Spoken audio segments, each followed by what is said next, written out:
po, magpapakilala lang po ako sa inyo lahat. Marami sa inyo hindi nakakilala sa akin. Ako po si Cedric Juan. Nagsimula po ang adventure ko, ang kwento ko bilang aktor sa teatro. Kaya papasalamat po ako sa Art Theater Clinic, sa FEU, sa Dulaang UP, na sobrang humubog sa akin bilang aktor, sa lahat ng mga nakasama ko sa teatro, at syempre, sa pamilya Gumburza. Maraming salamat po, Jesscom, sa pagsugal sa akin.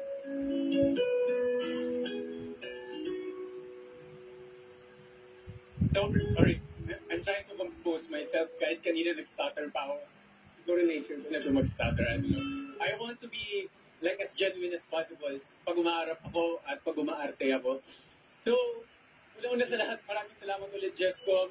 Maraming salamat, Pepe Joke, no? Dahil, sino ba ako? Pero sumagal ka sa akin. Maraming salamat din kay Direk Bombi dahil pagkatapos ng final casting namin, tiningnan pa niya ako sa mata at sinabi niya sa akin, para